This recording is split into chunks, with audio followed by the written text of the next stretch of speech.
자, 오늘 말씀 제목 따라하겠습니다. 어떤 마음으로 말씀을 들어야 할까? 여러분 최근 5년 사이에 우울증과 불안 장애로 힘들어하는 아동 청소년들이 급증하고 있다고 합니다. 작년에 우울증 진료를 받은 아동 청소년이 여러분 몇 명인 줄 아세요? 5만 3천 명. 그러니까 이게 정말 적은 숫자가 아니에요. 우울증, 불안 장애로 학교 선생님한테 가서 상담받은 정도가 아니라 직접 병원을 가서 진료를 받은 아동 청소년들이 5만 3천 명.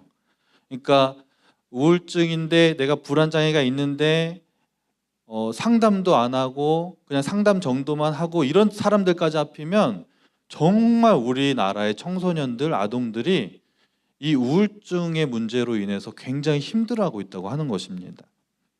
2018년도에 한 3만 명 초반대였다가 작년까지 보니까 5만 명대로 늘어서 최근 5년 사이에 75%가 우울증으로 힘들어하는 청소년들이 급증을 하고 있다고 합니다. 왜 이렇게 급증을 하는 것일까요? 왜 우울증과 불안 장애로 힘들어하는 것일까요?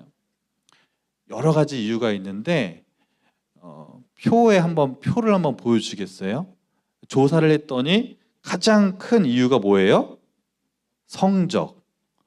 두 번째는 뭐예요? 친구 관계, 갈등 이런 거. 세 번째는 가정 환경. 그다음 네 번째가 성혁이도 지금 굉장히 힘들어하고 있는 이성 교제 문제로 성혁이 어디 있죠? 미안해요. 맨날 이렇게 성혁이 얘기해서. 지금은 잘 만나고 있어요? 지금은 없어요?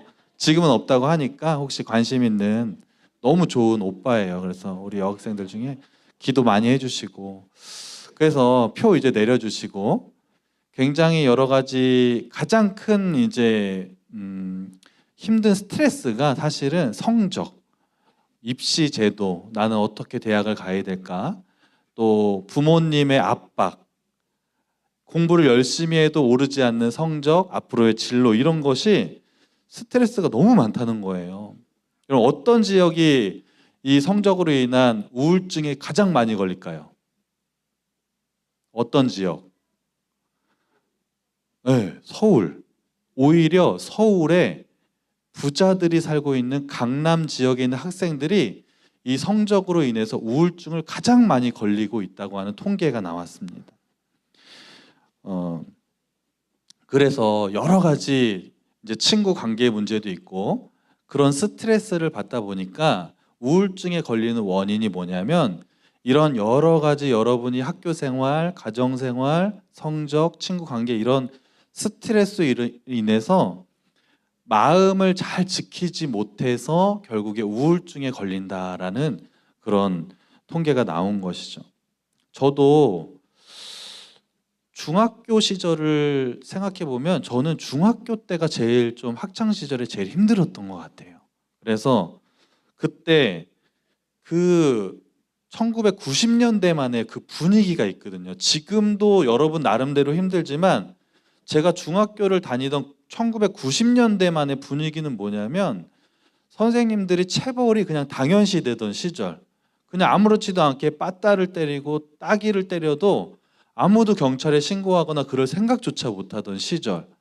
저는 중학교 2학년 때 선생님이 너무 체벌을 많이 하시니까 그게 힘들었고, 복학생 형이 한 명 있었는데 한 살 많은 복학생 형인데 같은 학교에 와서 수업을 듣는 거예요. 근데 그 형이 우리 동생들을 너무 많이 괴롭혔어요. 막 일로 와라 막 그러면서 막 때리기도 하고, 또 일진들 학교마다 지금도 막 일진이 있죠. 있는 학교들도 있겠죠. 근데 그때는 일진이 더 셌어요. 그래서 일진들의 횡포, 폭력 이런 게 너무 심하다 보니까 제가 중학교 2학년 때 아침에 딱 일어났는데 학교가 너무 가기 싫은 거예요. 어떤 마음이 갑자기 들었냐면 지금도 그때 아침이 지금도 기억이 나요. 그냥 죽고 싶다. 그냥 학교 안 가고 그냥 죽고 싶다. 그냥 학교 가면 너무 힘드니까. 저도 너무 착했던 사람인데 그런 마음이 들었을 정도인데 지금 너무나 힘든 시기를 살고 있는 여러분은 어떻겠습니까? 그래서 설문조사에 보니까 죽고 싶은 충동을 단 한 번이라도 느꼈던 적이 있습니까? 라는 질문에 몇 명이 그렇다고 대답했냐 하면 42.7%가 나도 죽고 싶다는 생각을 해본 적이 있다라고 대답을 했어요. 여러분도 그런 마음이 든 적이 있는 친구들도 있을 거예요. 왜냐하면 여러분 나름대로의 어떤 스트레스와 여러분의 마음을 잘 지키기가 쉽지 않은 요즘 시대의 상황 때문이라는 것입니다. 그래서 오늘은 우리의 마음을 어떻게 지킬 수 있는지에 대한 말씀을 오늘 우리가 나누게 됩니다. 여러분, 오늘 말씀은 우리가 너무나 잘 아는 씨 뿌리는 비유에 대한 말씀입니다. 예수님이 사역을 하시면서 사람들을 모아놓고 말씀을 많이 하시고 가르치시는 사역을 했는데 그 중에서 예수님이 말씀을 전하실 때 비유의 말씀을 많이 하셨어요. 탕자의 비유, 씨 뿌리는 비유, 가라지의 비유, 뭐 이런 여러 가지 비유를 하셨는데 비유를 하는 이유가 뭘까요? 왜 예수님은 그냥 말씀하셔도 되는데 비유를 말씀하셨을까요? 아는 사람. 그러니까 비유를 통해서 사람들이 더 잘 이해하기 위해서 그 말씀을 잘 이해할 수 있도록 너무 쉬운 비유를 예수님이 드셨다는 거예요. 그래서 오늘 씨 뿌리는 비유에 대한 말씀을 이제 나눌 텐데 여기서 씨를 이제 뿌려서 어떤 밭에 이제 그 씨앗이 심겨지고 어떻게 자라는지를 설명하는데 여기서 씨는 무엇을 말하는 것일까요? 하나님의 말씀, 맞아요. 하나님 말씀을 말하는 것이고 그 다음에 밭은 무엇을 말하는 것일까요? 그렇죠. 말씀을 듣는 우리의 마음을 설명하고 있는 거예요. 예수님이 그 씨 뿌리는 비유를 통해 우리가 어떤 마음으로 말씀을 들어야 되는지를 오늘 너무나 쉽게 그렇게 설명해 주고 있는 것입니다. 여러분, 그래서 예수님이 4가지 밭의 비유를 설명을 하시는데 첫 번째가 뭐냐면 길가입니다. 따라해 보겠습니다. 길가. 여러분, 우리나라는 농사를 지을 때 이제 농사를 져보신 분들은 아실 거예요. 저도 이제 예전에 철원에서 군선교할 때 밭 한 100평 정도를 제가 밭농사를 지었어요. 상추도 심고 오이도 심고 그래서 밭도 막 직접 막 삽으로 갈고 씨도 심고 이런 역할을 많이 해봤는데 우리나라 농사법은 사진 한번 보여줄 수 있나요? 이렇게 밭을 갈아서 고랑을 내고 저렇게 비닐을 이렇게 씌웁니다. 뭐 안 씌우는 채소도 있긴 한데 그래서 씨나 모종을 저 검은색 비닐 봉지에 위에 거기서 땅을 파고 거기다가 씨를 뿌려요. 우리나라는 대부분이 밭을 만들고 그 밭 위에다가 씨를 정확히 뿌립니다. 그래서 씨가 다른 데로 퍼질 일이 거의 없어요. 그런데 사진 내려주시고 이스라엘의 농사 짓는 방식은 좀 달라요. 이스라엘은 사진 한번 보여줄까요? 어떤지? 이스라엘은 그냥 땅이 우리나라처럼 이렇게 좋은 땅이 별로 없어요. 대부분 막 광야로 이루어져 있고 여기 보시면 밭이 평평해요? 안 평평하네요? 막 꾸불꾸불하고 돌도 있고 잡초도 나 있고 저기 뭐 이렇게 보면 나중에 이제 가시덤불도 생기고 이렇게 되는 땅이 대부분의 이스라엘 땅이라고 보면 돼요. 그래서 이스라엘은 밭을 만들지 않고 순서가 좀 다른데 그냥 씨를 다 저기다 뿌려버립니다. 그래서 거기에서 잘 자라는 채소나 그런 곡식들을 나중에 이렇게 추수해서 먹게 되는 것입니다. 사진을 내려주시고 그래서 예수님이 비유를 하실 때 이렇게 씨를 그냥 쭉 뿌리니까 저 옆에 길가도 있거든요. 뿌리다 보면 길가에도 씨가 이렇게 뿌려지게 되는 것입니다. 그런데 길가에 씨가 딱 뿌려지게 되면 새들이 와서 그것을 쪼아 먹는다. 이렇게 성경에 기록되어 있습니다. 이것은 말씀을 들을 때 우리에게 어떤 마음을 말하는 것이냐 하면 말씀은 듣지만 그 즉시 그 말씀을 잊어버리는 것을 말하는 거예요. 여러분, 예배는 드렸는데 여러분이 오늘 예배 끝나고 저 충만성전 밖을 딱 나가는 순간 오늘 말씀이 어떤 말씀이었는지 기억을 완전히 잃어버리는 친구들 있죠. 그리고 공과 시간에 오늘 들은 말씀 선생님들하고 이제 공과를 딱 하려고 그래서 질문을 딱 하면 갑자기 기억 상실증에 걸리는 친구들이 있어요, 없어요? 선생님 막 물어보는데 뭐였죠? 막 기억이 안 나는 친구들 있죠. 자, 지난주 여러분 얼마나 말씀을 잘 기억하는지 한번 보겠습니다. 지난주에 말씀을 누가 전하셨죠? 예? 그렇죠. 지난주에 윤승원 목사님 말씀 전하셨죠. 말씀 제목 기억하는 사람 있어요? 오! 제목은 아니었는데 그런 내용이었어요. 제목은 이제 하나님 자녀의 모습이었는데 목사님께서 이제 원수도 사랑해야 된다. 이런 하나님의 자녀로서 이런 말씀을 하셨어요.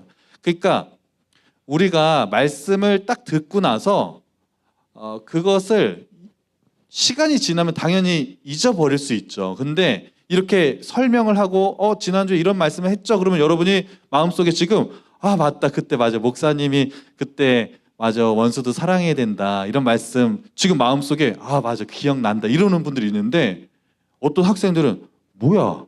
기억 하나도 안 나는데? 이런 친구들도 있어요.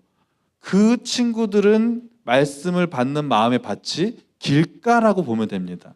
그래서 오늘 네 가지 비유 중에 어떤 땅이 내가 지금 어떤 땅의 모습인지를 한번 생각해 보면 돼요. 막 칠가이 재민쌤 나와서 했던 거 기억해요? 이건 다 기억하시네. 말씀을 어쨌든 잘 기억하시고 근데 왜 그럴까? 왜 말씀을 잊어버릴까? 그것은 우리가 말씀을 들을 때 귀로는 들어요. 저도 오늘 강단에서 말씀을 지금 전하는데 여러분이 귀로는 지금 말씀을 다 듣고 있어요. 근데 말씀을 그것이 마음에 들어오지 않는 거예요.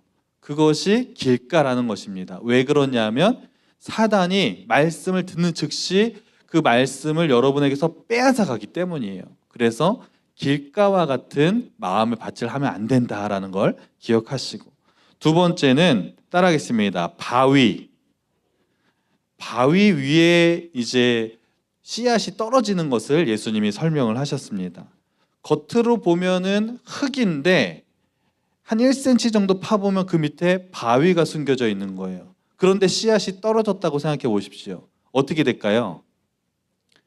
처음에는 살아 있어요. 근데 바위가 밑에 있기 때문에 뿌리를 내릴 수 있어요, 없어요? 뿌리를 내리지 못해서 금방 죽어버리는 그런 모습이라는 것입니다. 이것은 우리에게 어떤 마음을 말하냐 하면 말씀은 잘 들어요. 그런데 뿌리를 내리지 못해서 말씀을 듣고 이제 세상에 나갔을 때 그 말씀대로 살지 못하는 우리의 삶을 말하는 것입니다. 이거에 해당되시는 분들이 많이 있을 것 같아요. 제가 볼 때는.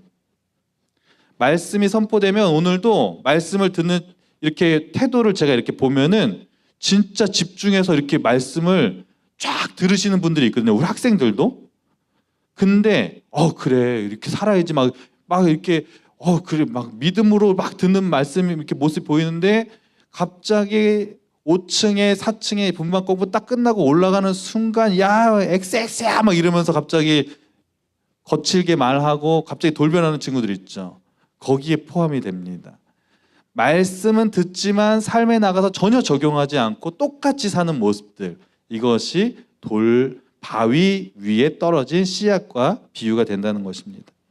여러분 내 삶에 지금 뿌리가 내려졌는지 안 내려졌는지 말씀이 지금 뿌리가 내려졌는지 안 내려졌는지를 어떻게 알 수 있을까요? 그거는 내 삶에 큰 어려움, 시험이 왔을 때 그 사람이 어떻게 하는지를 보면 딱 알 수 있어요. 자, 여러분 어떻게 지금 반응하는지 보세요. 말씀에 뿌리가 내려진 사람은 내 삶에 문제가 생기고 어려움이 왔을 때 하나님을 먼저 생각합니다. 그리고 말씀을 기억해요. 그리고 내가 지금 어렵고 문제가 있으니까 이것을 하나님 앞에 기도합니다. 하나님, 제가 좀 이런 일이 있는데 이거 어떻게 해야 될까요? 기도하는 사람. 말씀의 뿌리가 내려진 사람이에요. 신앙이 있다고 보면 됩니다. 근데 여러분 생각해 보세요. 이번 주에 최근에 여러분 어떤 내 삶에 문제가 있었어. 근데 하나님 생각을 안 해. 당장 이거 어떻게 해결하지? 문제 해결에 막 급급해 합니다. 그리고 기도도 안 해요. 지금 내가 문제가 있는데 기도는 안 하고 인간적인 방법으로 해결하려고 했다면 그것은 여러분의 삶의 말씀의 뿌리가 내려져 있지 않은 거예요.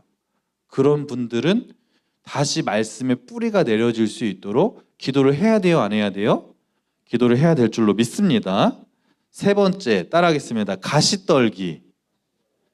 자, 가시떨기는요, 땅은 나쁜 땅이 아니에요. 좋은 땅이에요. 그래서 씨가 뿌려지면 뿌리도 잘 내려지고 잘 자랍니다.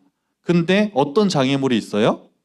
가시떨기라는 장애물이 있어서 결국에 거기에 막혀서 열매를 맺지 못하고 죽어버리는 것을 말합니다. 이것은 어떤 마음을 말하냐면 말씀을 잘 들어요. 정말 잘 듣습니다. 그리고 뿌리도 잘 내립니다. 그래서 세상에 나가서도 말씀대로 살려고 말씀을 기억하고 노력도 합니다. 근데 갑자기 내 삶에 염려가 다가올 때, 물질의 염려, 친구 간의 갈등의 염려, 학업의 염려 이런 것들이 오면은 거기에 시달리다가 믿음을 잃어버리고 열매를 맺지 못하는 삶을 말하는 것입니다. 여기에 해당되시는 분들도 아마 많이 있을 거예요. 여러분, 우리가 신앙생활할 때 말씀을 잘 듣고 우리의 삶에 풍성한 열매를 맺기를 원하시는 분이 하나님이신데, 그것을 가장 방해하는 가장 큰 장애물 중에 하나가 뭐냐면 염려하는 거예요. 여러분, 오늘 예배드리기 위해서 충만성전에 앉아서 이렇게 있는데 내 마음속에 그거 어떡하지? 염려되는 거 있어요, 없어요? 그 염려되는 것들을 여러분 제거해야 돼요. 내려놓고 그냥 주님 앞에 맡길 때 우리가 열매 맺는 삶을 살게 될 줄로 믿습니다. 마지막입니다. 따라하겠습니다. 좋은 땅. 이거는 말 그대로 진짜 좋은 땅을 말하는 거예요. 장애물이 없이 씨앗이 잘 자랄 수 있는 좋은 땅을 말하는 거예요. 이것은 그러면 어떤 마음을 말하는 거냐면 착하고 좋은 마음을 말하는 것입니다. 우리가 말씀을 들을 때 착하고 좋은 마음으로 말씀을 들으면 믿음이 생기고, 믿음은 들음에서 난다고 말씀하셨으니까 그 마음으로 말씀을 들을 때 그것을 잘 실천할 수 있게 되고 풍성한 열매를 맺게 될 줄로 믿습니다. 여러분, 누군가를 미워하는 마음, 착하고 좋은 마음은 누군가를 미워하는 마음을 다 내려놓고 세상적인 생각도 다 내려놓고 오늘 말씀을 통해 내가 은혜 받기를 정말 사모하는 마음으로 말씀을 듣는 거예요. 오늘 예배를 드리기 전에, 말씀을 듣기 전에 이 마음을 갖는 게 진짜 중요합니다. 그냥 또 그냥 설교 그냥 오늘 재밌는 거 하나 이러면서 그냥 이렇게 듣지 말고, 하나님이 항상 예배 때 말씀을 통해, 유튜브에도 좋은 훌륭한 목사님들의 설교가 너무 많지만 여러분 숭일교회잖아요. 숭일교회 중고등부 학생들 선생님이잖아요. 그리고 3부 예배를 참석했으면 3부 예배 강단을 통해서 선포되는, 목회자를 통해서 선포되는 그 말씀, 오늘 여러분에게 꼭 필요한 말씀을 하나님이 주의 종을 통해 여러분에게 주실 줄로 믿습니다. 그것을 기대하는 마음으로 듣는 거예요. 자, 말씀을 정리하겠습니다. 우리는 말씀을 들을 때 어떤 마음으로 말씀을 들어야 될까? 이것은 매주 여러분이 예배를 드리면서 동일하게 이 마음으로 예배를 듣고 말씀을 들어야 된다는 것입니다. 길가, 마귀에게 여러분의 마음을 뺏기지 않도록 정말 귀로만 듣지 마시고 마음으로 말씀을 듣도록 하시고, 돌밭, 내 삶에 그 말씀이 뿌리가 내릴 수 있도록 세상에 나가서도 그 말씀을 기억하는 것. 가시떨기, 내 마음에 찾아오는 염려들 다 내려놓으시고 좋은 땅, 착하고 좋은 마음으로 예배를 사모하고 말씀을 사모하고 오늘 내게 주실 말씀이 어떤 말씀인지 기대하는 마음으로 말씀을 들을 때 매주 하나님께서 여러분에게 그 말씀을 통해 역사하실 줄로 믿습니다. 특별히 우리 중등학교 학생들 이번 수련을 통해서 2번의 강사 목사님을 통해서 말씀이 저녁 집회 때마다 선포가 될 거예요. 그때 여러분 그냥 말씀을 듣는 사람은 그냥 하나님이 역사하실 수 없어요. 아무 생각 없이 말씀을 듣는 것이 아니라 좋은 마음으로 들어야 돼요. 좋은 땅, 좋은 밭이 되어서 이번 수련회를 통해 하나님께서 여러분에게 하실 분명한 말씀이 있거든요. 그 말씀, 나에게 어떤 말씀을 하실지 정말 기대하는 거예요. 그래, 이번 수련을 통해서 하나님이 나에게 어떤 말씀을 하시는지 내가 믿음으로 순종하며 살아봐야지. 이런 마음으로 여러분 말씀을 들을 때 그 말씀을 통해 하나님을 만나는 놀라운 은혜가 있게 될 줄로 믿습니다. 그래서 이번 한 주도 말씀으로 믿음으로 승리하는 우리 모두가 되기를 간절히 소망합니다. 기도하겠습니다. 하나님 감사합니다. 오늘도 하나님 앞에 나와 말씀 듣고 기도하게 하심을 감사합니다.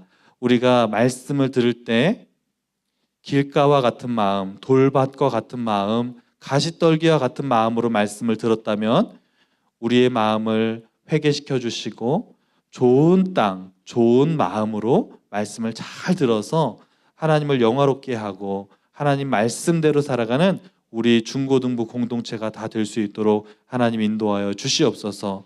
이제 성만찬 예식을 시작합니다. 예수님께서 십자가에 달려 돌아가시기 전에 내 피와 살을 먹고 나를 기념하라고 말씀하신 그 하나님의 은혜를 기억하며 예수님의 은혜를 기억하며 성만찬 예식을 우리가 잘 진행할 수 있도록 인도하여 주옵소서. 함께 해주실 줄로 믿사오며 예수님의 이름으로 기도합니다. 아멘.